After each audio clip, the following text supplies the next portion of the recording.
Šiame įraše tęsime 7 apokalipsės antspaudų pranašystės šifravimą. Paskutinėme video nagrinėjome pirmąjį antspaudą ir kaip jis yra susijęs su 2020 metais įvykusią pasaulinę viruso pandemiją. Naudojantis graikų mitologiją atskleidėme, kad pirmasis antspaudas tai buvo Apolonas Farmakėja, farmacijos gigantai, kurie šaudė iš lanko, toksinai, į žmones nuodų strėles, tai yra vakcinas. Jeigu šį įrašą žiūrite mano Patreon platformoje, tai prie jo kartu prisegiau PDF failą, kuriame rasite šiame įraše nagrinėjamos medžiagos konspektą. Pirmasis antspaudas taip pat atrakino izometrinį modelį, kuriuo remiantis mes galime nuspėti ateities įvykių eiliškumą, kadangi žinome, kad pirmasis antspaudas buvo atvertas 2020 metais, tiksli 6-ojo antspaudo atvėrimo data bus 2040 metų gegužės mėnesį, apie tai plačiau sekančiuose įrašuose. Ir elitas naudoja senąjį graikų olimpiados kalendorių. Remiantis tuo, ką žinome, galime daryti išvadą, kad antspaudai teoriškai bus atveriami kas 4 metus. Kiekvienas jų, ypač pirmieji 4, bus pažymėti pasaulinio masto įvykiu, kuris bus skirtas atkreipti žmonių dėmesį ir pažadinti miegančius. Atminkite, kad apokalipsė nėra pasaulio pabaiga. Tai tik palaipsnis įvykių atskleidimas. Ritinys, kuriame aprašyta tikroji apokalipsė arba paskutinioji teismo diena, yra susuktas ir užantspauduotas 7 antspaudais. Jį perskaityti bus galima tik tai atvėrus visus 7 antspaudus. Tad šiame įraše pateiksiu antrojo antspaudo šifravimą, kuris bus pažymėtas dar vienu reikšmingu įvykiu pasaulio scenoje.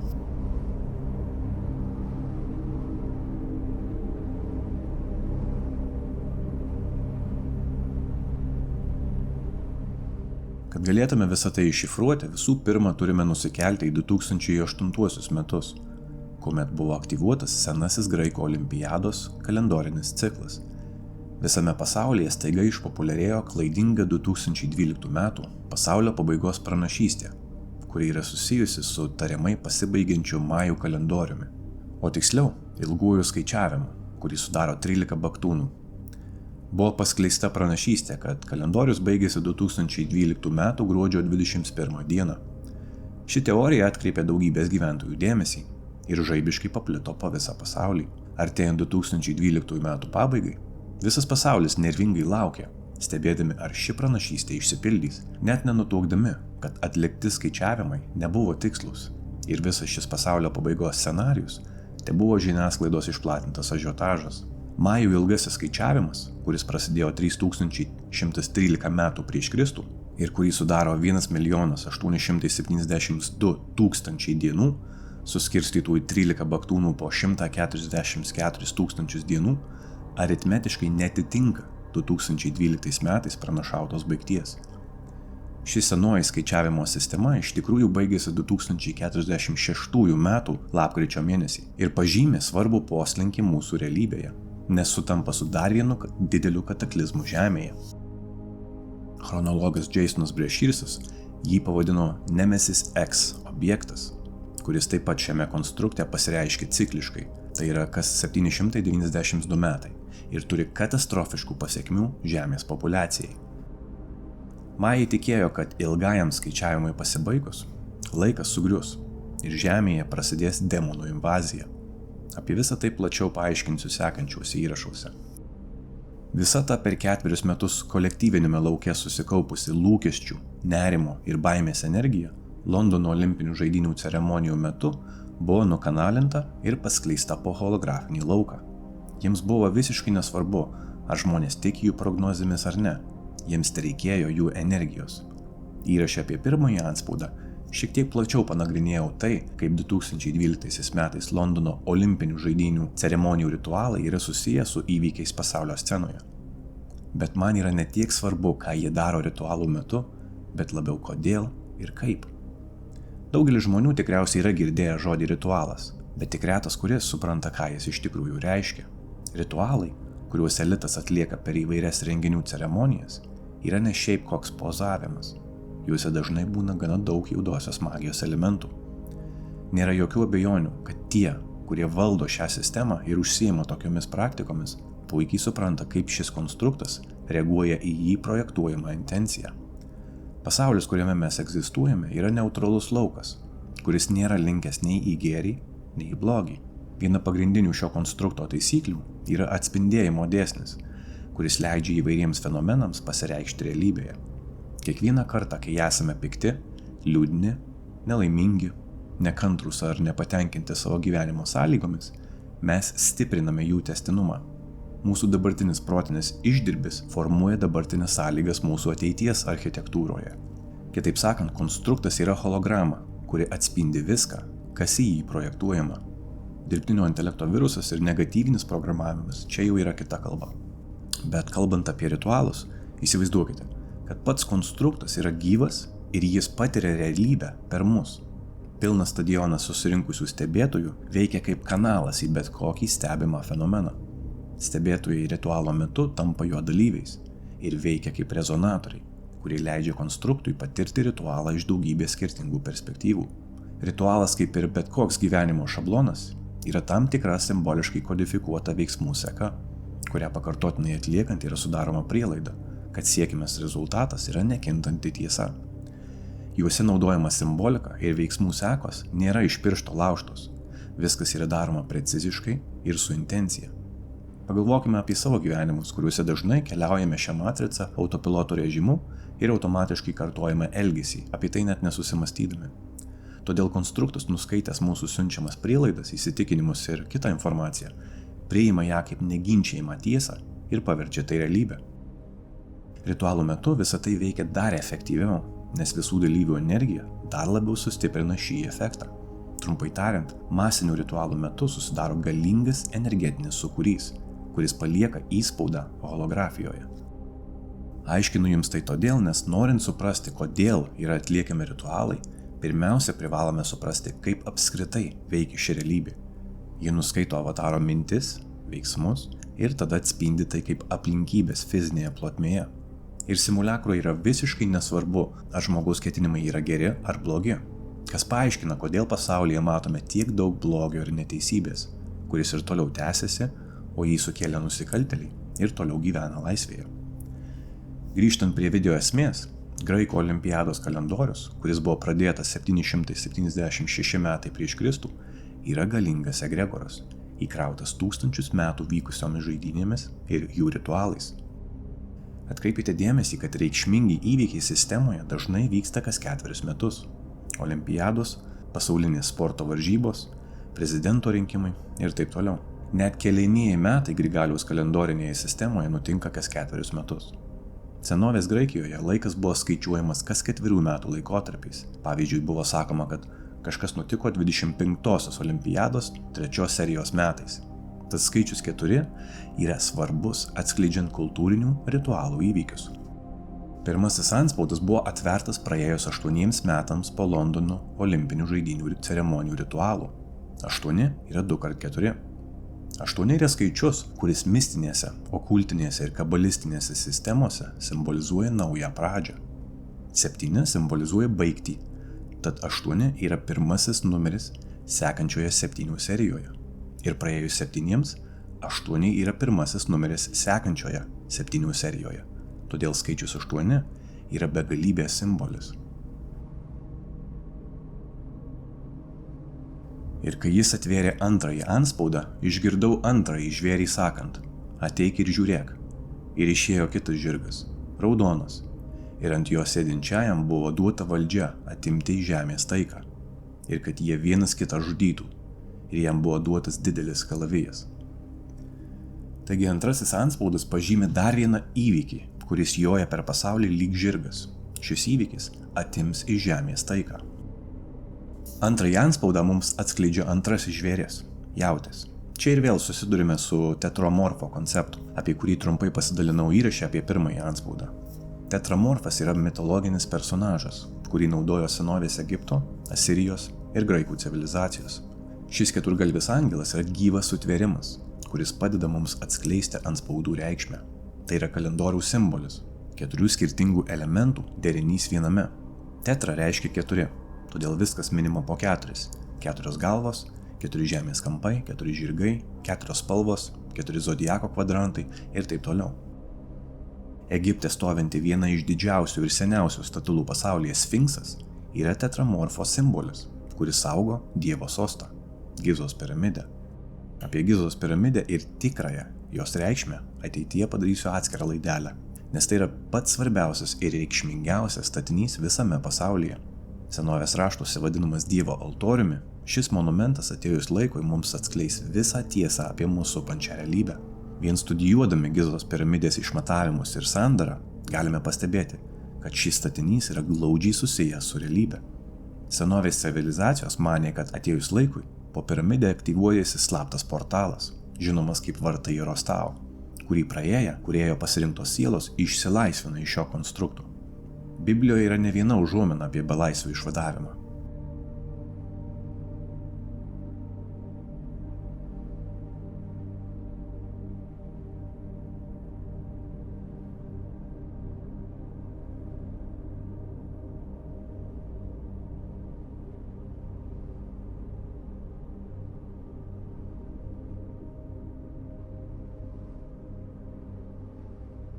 Ateik ir žiūrėk, tai yra tetramorfo kvietimas atkreipti mūsų dėmesį. Išvertus iš graikų kalbos pažodžiui, tikslesnis vertimas būtų suvok ir įžvelk, nes įvykiai, apie kuriuos minima tekste, yra užšifruoti. Raudonas žirgas tai netikslus vertimas iš graikų kalbos. Raudona spalva iš tikrųjų verčiasi kaip gelsva ugninė arba lengvai oranžinė, tai ugnies spalva, kas leidžia manyti, jog antrojo antspaudo tema yra ugnis. Kaip minėjau ankstesniame įraše, žirgas senovėje simbolizavo greitą tiekimą arba pristatymą, o tai leidžia manyti, kad minėti įvykiai galimai įsiplieks žaibiškai ir netikėtai. Atimti žemės taiką tai nebūtinai reiškia karą. Pasaulyje yra viena kultūra, kuri savo šnekamojoje kalboje, sveikindami nuolatos vartoja žodžius Assalamu alaikum, reiškiančius telydi tave taika. Ši frazė yra religinis musulmonų sveikinimas visame pasaulyje, kilęs iš senųjų semitų ir hebrajų kalbų, tad yra senesnis nei pats musulmonų tikėjimas. Kalavijas – dar vienas netikslus vertimas iš graikų kalbos. Iš tikrųjų naudojamas žodis durklas arba mažas peilis. Durklas nėra karo ginklas, tai yra žudiko ginklas, o žodis didelis – tai nėra susijęs su pačiu ginklu, bet verčiau su įvykių mastu, kurie plačiai paplis skirtingose lokacijose. Žudys vienas kitą, kadangi žodį kalavijas keičia durklas, tai gali būti susijęs su islamo istorijoje minimu asasinų ordinu. Angliškai assassin reiškia žudikas. Asasinai buvo viena karingiausių šitų izmailitų sektų, dar žinoma kaip nazaritai, kurie egzistavo tarp 1090 ir 1275 Ano Domini metų. Tuo metu jie garsėjo dėl slaptų žmogžudysčių, o jų aukomis dažniausiai tapdavo musulmonų ir krikščionių kryžiuočių lyderiai, tapę izmailitų priešais. Slaptiems žudymams rinkdavosi durklą. Kartais jie įsėlindavo į valstybės valdovo citadelę ir jam miegant palikdavo ant pagalvės durklą tik tam, kad įspėtų, jog tam tikri jo veiksmai ar pasisakymai įžeidė asasinus. Kadangi atradome sąsają su asasinais, darosi akivaizdu, kad tai gali būti susiję su musulmonų migracija Europoje. Per paskutinius 15-20 metų į vakarų šalis plūsta vis daugiau ir daugiau pabėgėlių iš taip vadinamų trečiojo pasaulio šalių. Dauguma jų yra musulmonai. Žiniasklaida perša naratyvą, kad tie žmonės migruoja iš savo šalių norėdami pabėgti nuo karo, priespaudos, prastų gyvenimo sąlygų ir kitų panašių priežasčių. Daugeliu šių pabėgėlių pavyko sėkmingai apsigyventi Jungtinėse Amerikos valstijose, Didžiojoje Britanijoje, Prancūzijoje, Švedijoje, Italijoje ir kitose Europos šalyse. Viskas būtų gerai, bet atidžiau analizuojant šią migraciją, tampa akivaizdu, kad kažkas čia yra ne taip. Visų pirma, tai yra finansuojama ir koordinuojama įvairių nevyriausybinių organizacijų ir penktosios kolonos grupuočių, kurias remia tokie padarai kaip Džordžas Sorošas. Tampa aišku, kad į šį reikalą yra įsivėlę tie patys nusikaltėliai, kurie padėjo sukelti pandemijos spektaklį. Taip pat verta paminėti, kad didžioji dauguma migrantų yra karinio amžiaus vyrai. Musulmonų kultūroje tikėjimo išsižadėjimas yra laikoma šventvagystė ir net gali būti baudžiamas mirties bausme. Todėl labai retas musulmonas atvykęs gyventi į svetimą šalį nusisuka nuo savo tikėjimo ir priima vakarietišką kultūrą. Skirtingų kultūrų ir vertybių priešprieša vakarų šalyse tarp atvykėlių ir vietinių sukelia įtampą. Internete yra daug vaizdo įrašų, kuriuose matyti, kokie priešiški ir agresyvūs yra šie atvykėliai. Žinoma, aš nekalbu apie visus. Tikiu, kad dalis jų neturi jokių piktų ketinimų ir iš tiesų siekia geresnio gyvenimo savo ir savo šeimai. Bet faktas, kad tarp jų įsimaišę atvyksta daug ekstremistų, kurie dėl savo įsitikinimų yra pasiruošę pralieti kraują. 2023 m. spalio mėnesį Izraelis užpuolė Gazą, po to kaip Hamas grupuotė inicijavo dar vieną išpuolį Izraelio pietuose. Šis konfliktas yra antrojo antspaudo apraiška, o jo įvykiai yra glaudžiai susiję su sekančia plano dalimi. Galiu pateikti jums teorinę galimų įvykių prognozę. Atminkite, kad visi šie įvykiai buvo planuojami daug metų ir vyksta pagal numatytą scenarijų. Akivaizdu, kad šiame konflikte tarp žydų ir palestiniečių kurstytojas yra Izraelis. Dėl to visame pasaulyje pamažu auga antisemitizmas ir nepasitenkinimas jų veiksmais. Atėjus laikui, visas tas nepasitenkinimas prives prie to, kad keletas šalių staiga vienu metu pradės reikšti nepasitenkinimą Izraelio agresijos veiksmais, o tai sukurs priežastį į konfliktą įsikišti Amerikai. Jau dabar matome, kad Amerika remia Izraelį, siųsdama jiems ginkluotę. Vos tik Amerika oficialiai stos į Izraelio pusę ir pradės remti jų karinius veiksmus, Palestina paskelbs džihadą ir tu jau pats seks provokacinė ataka, kurie aktyvuos vakarų šalyse gyvenančius musulmonų karius ir kitus miegančius agentus, laukiančių ženklo. To pasekoje vakarų šalyse prasidės teroristiniai išpuoliai prieš žmones ir infrastruktūrą. Atakų tema yra durklas ir ugnis. Žiniasklaida ir vėl pradės baimės kurstymo kampaniją, padėdama šiai naratyvai išplisti po visą pasaulį, kaip kad tai buvo daroma pandemijos laikotarpiu. Galima ir vėl tikėtis iš anksto surežisuotų siužetų, kuriuose prastai vaidina krizės aktoriai. Minėti įvykiai sukurs priežastį šalių vadovams paskelbti ekstremalias situacijas ir įvedinėti judėjimo apribojimus. Kolektyvo dėmesys bus nukreiptas į televizorių ekranus. Žmonės bus taip prigąsdinti, kad bijos palikti savo namus. Nors transliuojama naratyva atrodo žiauriai ir grėsminga, svarbu nepasiduoti baimiai ir nepamiršti, kad visa tai yra tik spektaklis. Romėnų filosofas Seneka sakė, kad baimių mes turime kur kas daugiau nei pavojų, o vaizduotėje kenčiame kur kas labiau nei tikrovėje. Šie teroristiniai išpuoliai neabejotinai įsiutins vakarų šalyse gyvenančius žmonės, kurie stos į kovą gintis prieš musulmonų atakas ir įsiplieks kruvina kova, kuri nebus panašiai į tradicinį karą mūšio lauke, o veikiau į daugybę izoliuotų grumtynių skirtingose lokacijose. Visas šis chaosas padės vakaruose iškilti naujam politiniam judėjimui – krikščionių reichui. Tam, kad vakarų krikščioniai dešinieji gautų gyventojų palaikymą, yra būtina išprovokuoti tam tikrus veiksmus, kurie leistų priimti kontroversiškus pakeitimus sistemoje. Šis naujas politinis judėjimas bus eilinis Trojos arklys, kurio paskirtis yra visiškai kita, nei bus pateikima viešai. Visas šis scenarijus buvo aprašytas ir paviešintas dar daugiau nei prieš 100 metų.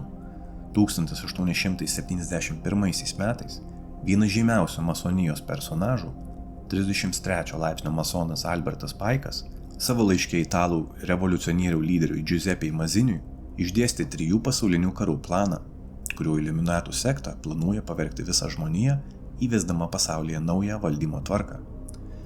Tai nebuvo pranašystė ar prognozė, o veikiau strateginė suplanuotų įvykių seka, kurią planuojama įgyvendinti per keletą skirtingų kartų. Jeigu šį įrašą žiūrite mano Patreon platformoje, kartu prie video prisigiau PDF failą, kuriame rasite laiško tekstą ir paaiškinimą anglų kalba. Pirmieji 2 aprašyti karai jau išsipildė, o 3 karas yra numatytas kaip konfliktas tarp Izraelio ir Islamo, kuriame abi pusės sunaikins vienas kitą. Šis konfliktas suskaldys ir padalins vakarų šalis, kuriuose krikščionybė nusivylę gyventojai stos į kovą ir bus fiziškai, morališkai, dvasiškai ir ekonomiškai nualinti. Kruvina suirutė galutinai sunaikins krikščionybę ir ateizmą, ir iš chaoso pasaulyje gims naujas revoliucinis judėjimas – naujoji pasaulio tvarka, angliškai New World Order.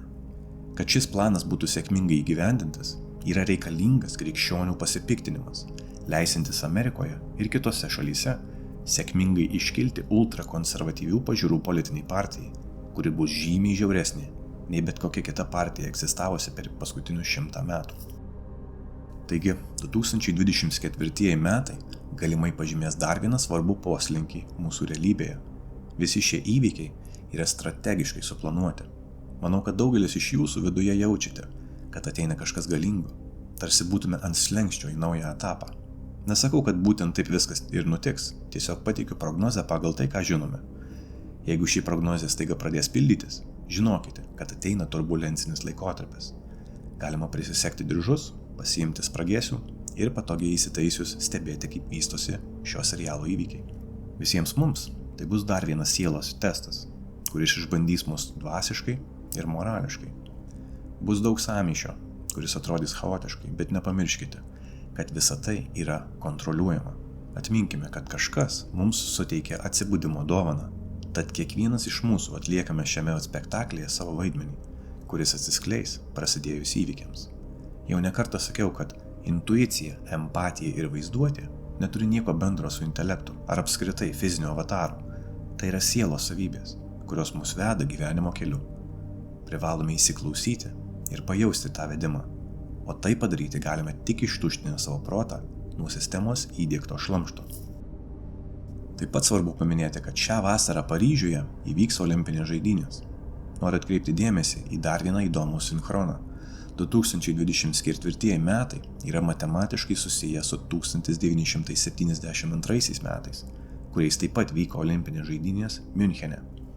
Jų metu pasaulį sukrėtė žiauri teroristinė ataka, žinoma kaip Miuncheno skerdynės, kurių metu organizuotos palestiniečių pasipriešinimo grupuotės Juodasis rugsėjas, angliškai Black September, nariai įkaitais paėmė 11 Izraelio olimpiečių. Prasidėjo įkaitų išlaisvinimo operacija, kuri dėja nebuvo sėkminga ir baigėsi 17 žmonių mirtimi. Dar vienas įdomus atradimas, tai kad po šių įvykių Izraelio specialiųjų užduočių tarnyba Mossad pradėjo slaptą operaciją nužudyti asmenis, kaltinamus šių žudynių organizavimu. Operacijos pavadinimas buvo Operacija Dievo rūstybė. Lokacija šioms žaidynėms nėra pasirinkta atsitiktinai. Prancūzija yra istoriškai žinoma kaip vieta, kurioje tarp musulmonų ir krikščionių vyko daug nesutarimų. Ir žinant, kad Prancūzija turi vieną didžiausią musulmonų atvykėlių populiaciją visoje Europoje, darosi akivaizdu, kad šią vasarą Paryžiuje gali būti karšta. Scena jau yra paruošta, visi aktoriai savo vietose. Galime tik spekuliuoti, koks konkretus įvykis galėtų įžiebti šią įvykių virtinę. Galbūt tai bus teroristinis išpuolis olimpinių žaidynių metu, galbūt staiga bus nutrauktas musulmonų atvykėlių finansavimas, galbūt kibernetinė ataka, o galbūt bus surengta ataka prieš uolos kupolo šventyklą Jeruzalėje. Vienai per kitaip yra reikalinga kažkokia provokacija arba kontroversija, nes tokio plataus masto konfliktai šiaip savo neįsiplėskia. Taigi viską apibendrinant, antrasis antspaudas yra bręstantis konfliktas tarp musulmonų ir krikščionių. Vakarų įsitraukimas į konfliktą Gazoje išprovokuos musulmonų ir kitų agentų atakas vakarų valstybėse. Kadangi atakų tema yra ugnis ir durklas, galima tikėtis padegimų ir pavienių žudymų. Tai bus kerštas už tai, kas nutiko Palestinoje. Žiniasklaida ir vėl pumpuos baimę pagal paruoštą naratyvą. Galima tikėtis apribojimų, tik šį kartą ne dėl sveikatos, o dėl saugumo. Praūžus šioms atakoms, vakaruose įsivyraus naujas puristinis karinis krikščionių dešiniųjų judėjimas – krikščionių reichas. Visa tai yra susijęs su 2024 metų prezidento rinkimais Amerikoje. Šie įvykiai padės išdėstyti figūrėlės žaidimų lentoje ir paruošti sceną sekančiam etapui – kerštui už pralietą kraują ir viską, kas nutiko 2024 metais. Aprimus įvykiams, krikščionių reichas stos į puolimą ir pradės atakuoti vidurio rytų islamo šalis. Įsižiebs trečiasis pasaulinis karas, kuris buvo aprašytas Alberto Paiko laiške Maziniui. Nors įrašę apie pirmąjį antspaudą jau minėjau, bet primenu, kad nesu krikščionis ir netikiu jokias masinės religijas. Puikiai suprantu, kad Biblija yra daug kartų perrašyta, bet tai dar nereiškia, kad joje aprašytos pranašystės ir dvasiniai mokymai nėra reikšmingi. Taip pat pabrėžiu, kad nesu prieš musulmonus. Gyvenimą man teko šiek tiek pakeliauti ir sutikti daug musulmonų, kurie yra tokie pat žmonės kaip ir visi. Mes visi esame broliai ir sesės, neatsižvelgiant į mūsų praeitį, tikėjimą ar pasaulėžiūrą. Juk galiausiai esame tik sąmonė įkalinta fizinėme kūne. Prieš Kūrėją visi esame vienodi ir lygus. Nors visi šie įvykiai gali pasirodyti žiaurūs ir bauginantys, jie neturėtų gąsdinti jūsų ar versti nerimauti. Visi, kuriems pavyko sėkmingai atsilaikyti pandemijos laikotarpio, žino, kad tai yra laikina ir galiausiai vis tiek praeis. Priimkime šį laikotarpį kaip progą įrodyti savo Kūrėjo akivaizdoje, kad niekas negali paveikti mūsų asmeninės realybės, Ir kad ir kaip stipriai aplinka bandytų mus įtraukti į poliškumą ir priversti pasirinkti vieną ar kitą pusę, mes liksime stebėtojo pozicijoje. Pasidėję emocijas į šalį, sustiprinsime dvasinius šarvus ir toliau tęsime savo kelionę, kol pagaliau būsime pasiruošę judėti toliau, galbūt net už šio konstrukto ribų.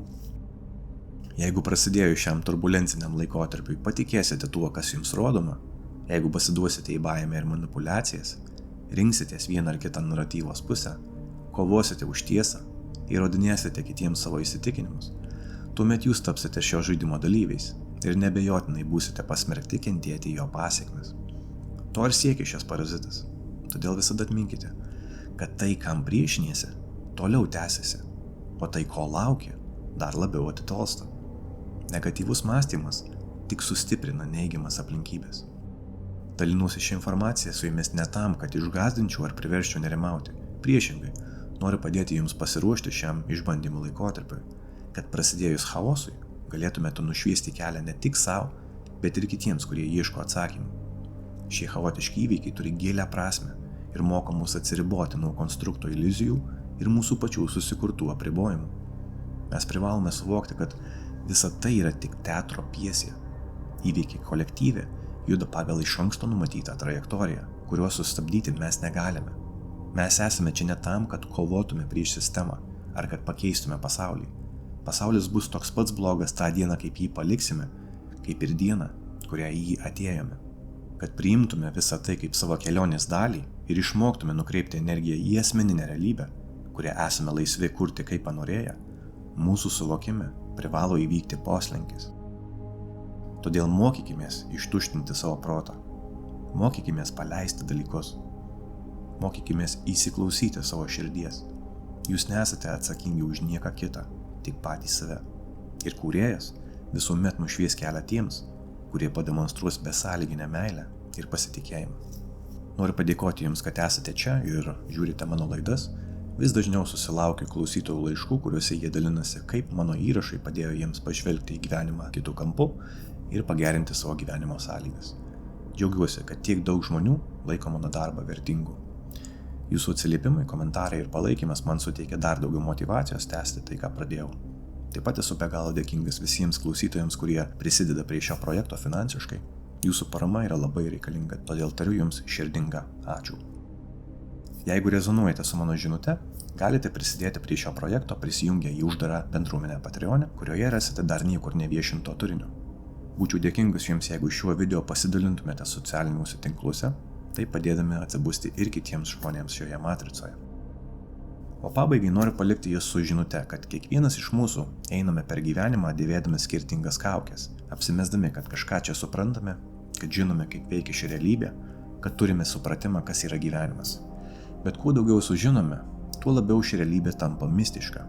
Ieškant atsakymų į egzistencinius klausimus, realybė kartais nuveda mus tamsiausiais klystkeliais. Kai kurie iš mūsų ieškodami gyvenimo prasmės praleidžia ištisus dešimtmečius. Garsusis graikų filosofas Sokratas sakė, aš žinau, kad aš nieko nežinau. Nes jis suprato, kad kuo daugiau išmoksti, tuo labiau tampa aišku, kiek daug dar nežinai. Tai gali reikšti tik vieną, kad visi mums rūpintys atsakymai slypi ne išorėje, o mūsų viduje. Senoji okultizmo aksioma sako, kaip viduje, taip ir išorėje.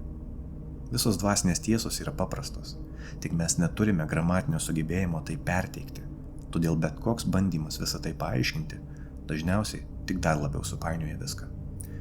Šiam kartui tiek, atsisveikinu iki kitų kartų.